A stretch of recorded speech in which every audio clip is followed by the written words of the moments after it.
गुरु प्यारी साध संगत जी, आप सभी को प्यार भरी राधा स्वामी जी। गुरु प्यारी साध संगत जी, बाबा जी का एक सेवादार होता था जो बड़े तन मन से अपने सतगुरु और गुरु घर की सेवा किया करता था।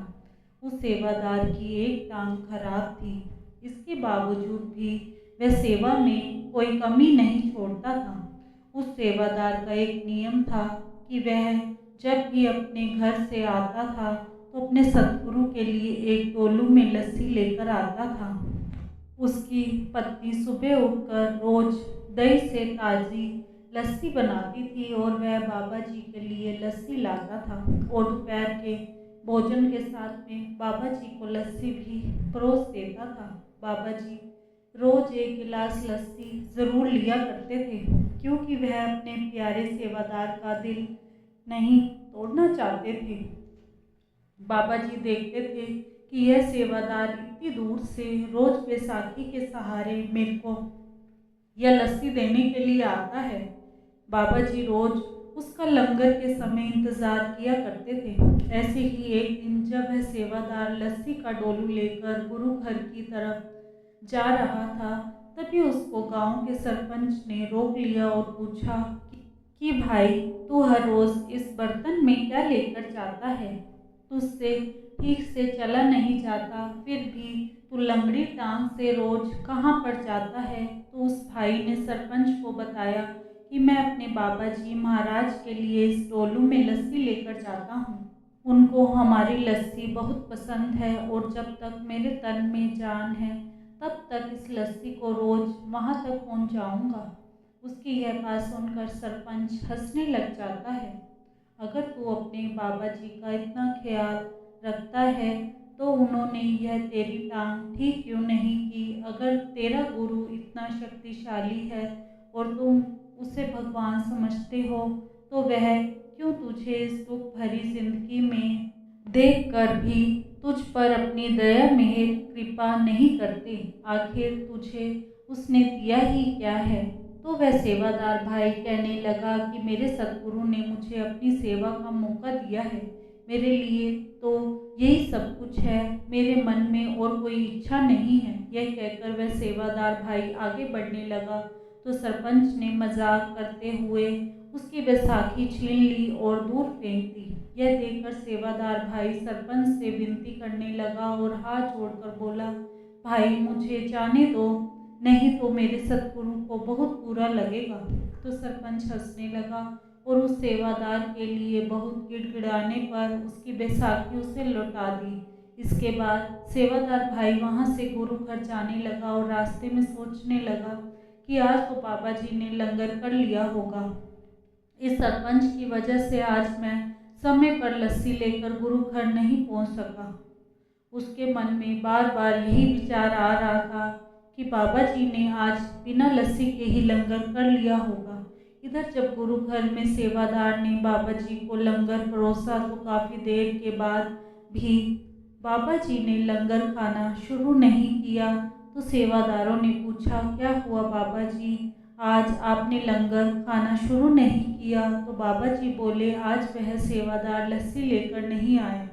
अगर वह नहीं आया तो आज मैं लंगर नहीं करूँगा। उसके कुछ ही देर के बाद वह सेवादार भाई जब वहाँ पहुँचा तो क्या देखता है कि सारी संगत वहाँ बैठी हुई है और बाबा जी भी उसके इंतज़ार में बैठे हुए हैं।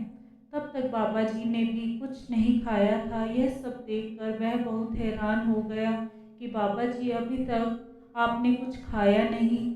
उसकी आंखों से आंसू बहने लगे।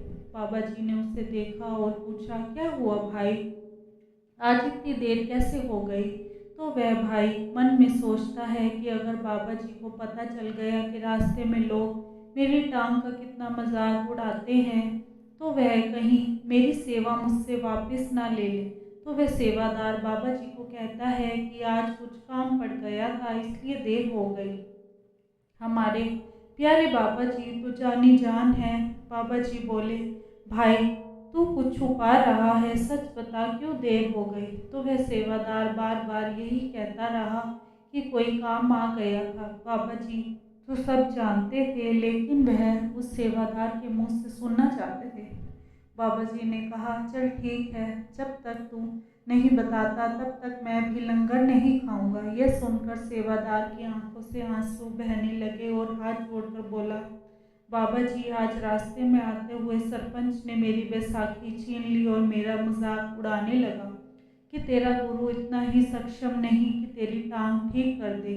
यह सुनकर बाबा जी मुस्कुराने लगे और बोले, आज के बाद तू बैसाखी का सहारा नहीं लेगा। अब से तू अपने दोनों पैरों से चलकर ही गुरु घर आया करेगा। पापा जी ने उसे कहा, तू गांव में रहने वाले फकीर के पास जा जिसका नाम हुसैन है। तुम उसके पास जाओ और उसको जाकर बोल कि मेरी टांग ठीक कर दो। वह तुम्हारी टांग ठीक कर देगा।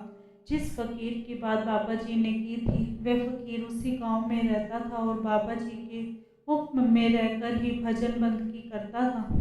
लेकिन वह सबसे अलग रहता था। वह किसी से भी बोलता चालता नहीं था। वह स्वभाव से भी रूखा था। उसके पास जाने वाले लोगों से वह ठीक से बात भी नहीं करता था। वह सिर्फ अपनी भजन बंदगी में ही लगा रहता था। तो बाबा जी की बात मानकर वह सेवादार भाई उस फकीर के पास गया। फकीर ने बड़े ही रूखे से पूछा, यहाँ क्यों आया है? तुझे किससे मिलना है? तो वह सेवादार कहने लगा कि मुझे बाबा जी महाराज ने तुम्हारे पास भेजा है और उन्होंने कहा है कि आप मेरी टांग ठीक कर दोगे। तो यह सुनकर फकीर और भी गुस्से में बोला, क्या मैं यहाँ पर लोगों की टांगें ठीक करने के लिए बैठा हूँ? चल भाग जा यहाँ से। तो सेवादार कहने लगा कि है मेरे प्यारे सतगुरु जी का हुक्म है, जब तक तुम मेरी टांग ठीक नहीं करोगे तो मैं यहाँ से नहीं जाऊँगा। तो उस फकीर ने गुस्से में आकर उस सेवादार की बैसाखी छीनकर उसकी टांग पर जोर से दे मारी और कहा, भाग जा। अब तो सेवादार को जैसे ही बैसाखी की जोरदार चोट लगी तो उसने देखा उसकी टांग में जान आ गई है और वह अपने दोनों पैरों पर खड़ा हो गया है। उस सेवादार ने फकीर के चरणों को छूकर उसका धन्यवाद किया। तो वह फकीर उस सेवादार से अब बड़े प्यार से बात करने लगा। वह फकीर बोला, मेरी बात सुनकर जा। तुम इस भुलेखे में मत रहना कि मैंने तेरी टांग ठीक कर दी है। तेरी टांग तो बाबा जी ने, मेरे प्यारे सतगुरु जी ने ठीक की है। जाकर बाबा जी का धन्यवाद कर और अब जा यहाँ से। यह सुनकर उस सेवादार की आंखों से आंसू आ गए और बोला, वाह मेरे बाबा जी, तुम्हारा अंदाज ही निराला है। साथ संगत जी, अच्छा बुरा समय तो इंसान क्या देवी देवताओं पर भी आ जाता है, लेकिन जो जीव प्यारे सतगुरु की शरण पा लेते हैं उनका बुरे समय भले ही आता है, लेकिन बुरे समय में लड़ने की ताकत भी सतगुरु जी से ही आती है। हर दुख सुख में अपने बाबा जी को हमेशा याद रखें। उनके सिवाय कोई भी हमारा सच्चा हितैषी नहीं है। इसी के साथ इजाज़त चाहते हैं। कल मिलेंगे एक नई साखी के साथ। तब तक के लिए धन्यवाद जी। अगर आपको साखी अच्छी लगी हो तो कमेंट बॉक्स में राधा स्वामी अवश्य लिखें जी और चैनल को सब्सक्राइब करना ना भूलें जी। राधा स्वामी जी।